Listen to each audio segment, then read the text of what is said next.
नमस्कार दोस्तों, स्वागत है आपका एमसीक्यू आईक्यू में। मैं आपको आरआरबी एनटीपीसी एग्जाम के 6000 क्वेश्चन करा रहा हूँ और ये 17 पार्ट है। ये रेलवे के एग्जाम के प्रीवियस क्वेश्चन है जो एग्जाम में बार बार रिपीट होते हैं। इससे पहले मैं आपको 1000 क्वेश्चन करा चुका हूँ आरपीएफ एग्जाम के लिए और आरआरबी टेक्नीशियन के लिए, तो वो सीरीज भी जरूर देखिएगा। साथ में रेलवे के करंट अफेयर पढ़ा रहा हूँ मैं आपको 2024 के और 2023 के रेलवे करंट अफेयर मैं आपको पहले पढ़ा चुका हूँ, तो ये सीरीज भी आप प्लेलिस्ट में जाकर देख सकते हैं। आज का पहला क्वेश्चन है, balance of body is maintained by which part of brain. शरीर का संतुलन मस्तिष्क के किस भाग द्वारा बनाए रखा जाता है। तो ब्रेन की बात करते हैं। ब्रेन के 3 पार्ट होते हैं। पहला होता है फोर ब्रेन, सेकंड पार्ट होता है मिड ब्रेन और जो तीसरा पार्ट होता है उसको हिंड ब्रेन के नाम से जानते हैं। फोर ब्रेन की बात करते हैं तो इसका एक काफी इंपोर्टेंट पार्ट है जिसको सेरिब्रम बोलते हैं।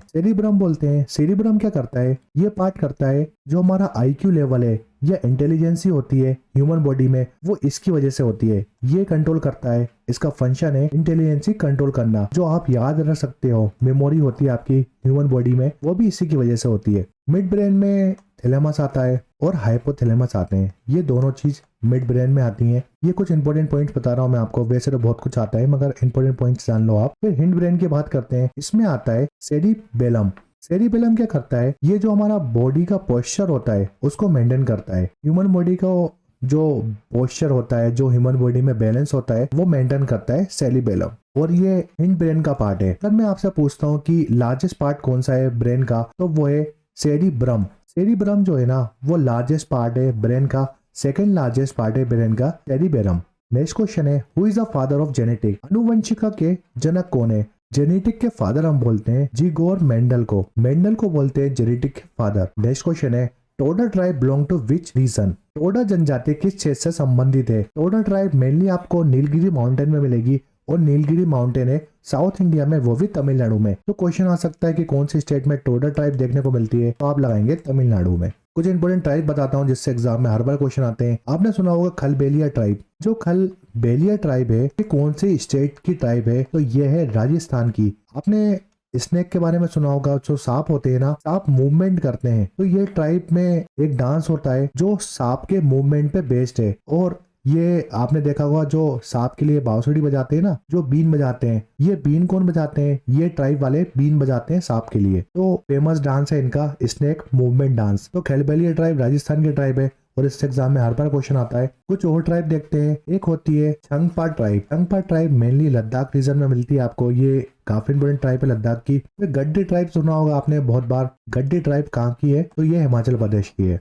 फिर भील ट्राइब। जो भील ट्राइब है वो सेंट्रल इंडिया, जो हमारा मध्य प्रदेश है जिसकी राजधानी भोपाल है, तो मध्य प्रदेश की लार्जेस्ट ट्राइब है भील ट्राइब। ये लार्जेस्ट ट्राइब है भील ट्राइब मध्य प्रदेश की। नेक्स्ट क्वेश्चन है, where is Salt Lake Stadium located. Salt Lake Stadium कहाँ स्थित है? सोल्ट लेक स्टेडियम ये लार्जेस्ट स्टेडियम है इंडिया का, मगर फुटबॉल का पूछेगा लार्जेस्ट स्टेडियम कौन सा है इंडिया में, तो वो है सोल्ट लेक स्टेडियम। ये कोलकाता वेस्ट बंगाल में पड़ता है। तीन लार्जेस्ट स्टेडियम बताता हूँ फुटबॉल के। तो पहला है हमारा सोल्ट लेक स्टेडियम, ये वेस्ट बंगाल कोलकाता में है। सेकंड जवाहरलाल नेहरू स्टेडियम, ये न्यू दिल्ली में। थर्ड है हमारा ग्रीनफील्ड इंटरनेशनल स्टेडियम, ये तिरुवनंतपुरम जो कि केरल में पड़ता है। तो ये 3 लार्जेस्ट स्टेडियम हो गए फुटबॉल के। मगर एग्जाम में क्रिकेट के स्टेडियम भी बहुत आते हैं। सबसे बड़ा क्रिकेट का स्टेडियम है इंडिया में जिसकी लगभग कैपेसिटी है, इसमें कितने लोग बैठ सकते हैं? 1,32,000 लोग बैठ सकते हैं एक बार में। इसका नाम है नरेंद्र मोदी स्टेडियम और ये अहमदाबाद गुजरात में। फिर बात करते हैं, सेकंड नंबर में आता है Eden garden stadium. Eden garden stadium Kolkata में है वेस्ट बंगाल में।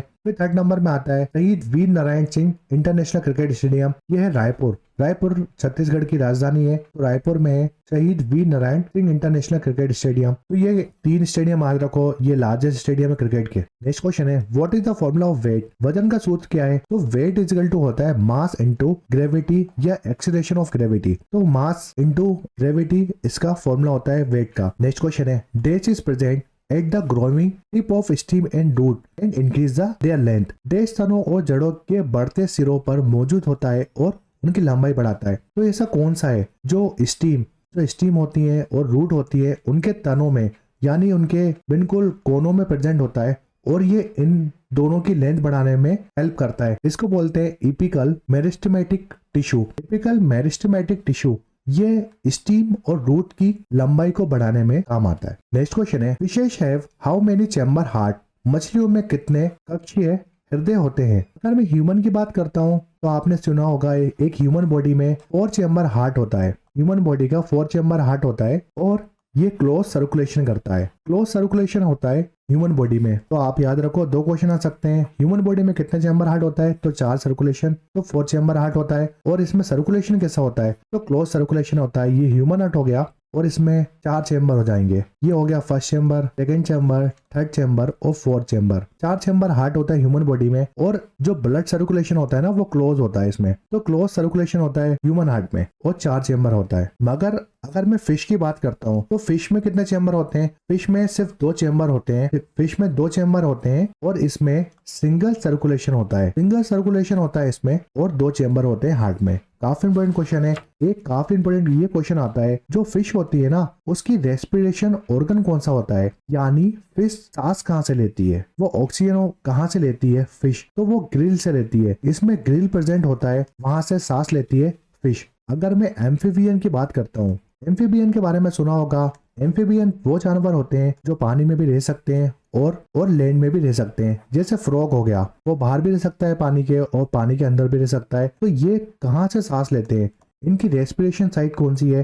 तो एक एम्फीबियन ग्रिल से भी सांस ले सकता है, लंग्स से भी सांस ले सकता है और जो मॉइस्ट स्किन होती है इनकी, उससे भी सांस ले सकता है। और एम्फीबियन भी जितने होते हैं एम्फीबियन, इनमें 3 चैम्बर हार्ट होता है। तो एम्फीबियन में 3 चैम्बर हार्ट होता है, ये याद रखो। फिर बात करते हैं रेप्टाइल की। रेप्टाइल्स क्या होते हैं? जो रेंगने वाले जानवर होते हैं उसको रेप्टाइल्स बोलते हैं। इसका बेस्ट एग्जांपल है क्रोकोडाइल। देखिए, जो क्रोकोडाइल होता है ना, वो एम्फीबियन नहीं है, कंफ्यूज मत होना, क्योंकि क्रोकोडाइल लैंड में भी रहता है, वाटर में भी रहता है। तो आप समझो कि एम्फीबियन है। क्रोकोडाइल एक रेप्टाइल है, ये रेंगने वाला जानवर है। तो क्रोकोडाइल रेंगने वाला जानवर है। इससे पहले क्वेश्चन आता है, जो रेप्टाइल होते हैं उसमें 3 चैम्बर हार्ट होते हैं। जिसमें भी जितने भी रेप्टाइल होते हैं उनमें 3 चैम्बर हार्ट्स होते हैं। मगर जो क्रोकोडाइल है उसमें 4 चैम्बर हार्ट होता है। सिर्फ एकमात्र क्रोकोडाइल रेप्टाइल है जिसके जो हार्ट होता है वो 4 चैम्बर होते हैं उसमें। तो ये काफी इंपॉर्टेंट क्वेश्चन है। और जितने भी रेप्टाइल्स होते हैं वो मोस्टली लंग्स से सांस लेते हैं और लंग्स के साथ कभी कभार ग्रिल से भी सांस ले सकते हैं। तो आप याद रखो, लंग्स से सांस लेते हैं रेप्टाइल। फिर बात करते हैं पक्षियों की, यानी बर्ड्स की। बर्ड्स सांस लेते हैं लंग्स से। मेमल्स की बात करते हैं, मेमल्स भी सांस लेते हैं लंग्स से। तो याद रखो आप, लंग्स से सांस लेते हैं बर्ड्स और मेमल, और इन दोनों में 4 चैम्बर हार्ट होते हैं। 4 चैम्बर होते हैं हार्ट में, मेमल्स में और बर्ड्स में। फिर काफी इंपॉर्टेंट क्वेश्चन आता है, इंसेक्ट, जो हमारे कीड़े मकोड़े होते हैं, वो कहाँ से सांस लेते हैं? तो इनके पास होता है ट्रैकियल ट्यूब। ट्रैकियल ट्यूब से सांस लेते हैं कीड़े मकोड़े यानी इंसेक्ट। एक क्वेश्चन आ सकता है, अर्थवर्म सुना होगा आपने। अर्थवर्म को हम क्या बोलते हैं? Farmer friends. फार्मर फ्रेंड्स बोलते हैं हम वर्म को। ये कहाँ से सांस लेते हैं? ये सांस लेते हैं मॉइस्ट क्यूटिकल से। मॉइस्ट क्यूटिकल प्रेजेंट होता है इनकी बॉडी में, वहां से सांस लेते हैं अर्थवर्म। नेक्स्ट क्वेश्चन है, name the non metal from alkali group. 4 समूह से धातु का नाम बताइए। तो अल्कली ग्रुप में कौन सा नॉन मेटल होता है? ये होता है हाइड्रोजन। पहला जो ग्रुप होता है पीरियोडिक टेबल का, उसको बोलते हैं अल्कली ग्रुप। अल्कली ग्रुप का पहला ही एटम हाइड्रोजन है और हाइड्रोजन जो होता है वो नॉन मेटल होता है। नेक्स्ट क्वेश्चन है, how many element are there in actinide series in periodic table. अवध सारणी में एक्टिनाइट श्रृंखला में कितने तत्व होते हैं? तो एक्टिनाइट सीरीज स्टार्ट होती है 89 से और ये खत्म होती है 103 में। इसके बीच में और इसके साथ जो भी एलिमेंट होते हैं वो एक्टिनाइट सीरीज बोलते हैं उसको हम। तो एक्टिनाइट सीरीज में टोटल 15 एलिमेंट होते हैं, 89 से लेकर 103। ये पूरी एक्टिनाइट सीरीज होती है और इसमें टोटल 15 एलिमेंट होते हैं। नेक्स्ट क्वेश्चन है, which chemical is used to ripening fruit naturally. फलों में प्राकृतिक रूप से पकने के लिए किस रसायन का उपयोग किया जाता है? अगर मैं नेचुरली पूछूंगा आपसे एग्जाम में क्वेश्चन आ गया, मान लो कि ऐसा कौन सा केमिकल है जो नेचुरली फ्रूट को पकाने में काम आता है, तो आप लगाएंगे एथिलीन। अगर एथिलीन ऑप्शन में नहीं आता और वो क्वेश्चन में आता है कि फ्रूट राइपिंग के लिए क्या यूज करते हैं, तो एग्जाम में आएगा कैल्शियम कार्बाइड। कैल्शियम कार्बाइड जिसका फॉर्मूला होता है CaCl2, ये यूज होता है फ्रूट राइपिंग के लिए। तो दोनों ऑप्शन आ सकते हैं, एथिलीन आ सकता है या कैल्शियम कार्बाइड भी आ सकता है, और इन दोनों का यूज है फ्रूट को पकाने के लिए। ये 17 पार्ट था 6000 क्वेश्चन का। ये 6000 क्वेश्चन प्रीवियस ईयर क्वेश्चन है जो रेलवे के एग्जाम में आ चुके हैं, चाहे वो NTPC एग्जाम हो, RRB group D, RRB JEE हो, बहुत सारे एग्जाम कंडक्ट कराती है रेलवे, और उन्हीं में आए हुए क्वेश्चन ये पढ़ा रहा हूँ मैं आपको। 6000 क्वेश्चन ये प्रीवियस ईयर क्वेश्चन है रेलवे के। वीडियो पसंद आए तो लाइक करें, शेयर करें, सब्सक्राइब करें MCQ IQ को। अगर आपने अभी तक चैनल को सब्सक्राइब नहीं किया तो प्लीज सब्सक्राइब करके जाएं और कमेंट में कमेंट करके बताएं वीडियो कैसे लगा। Thanks for watching MCQ IQ।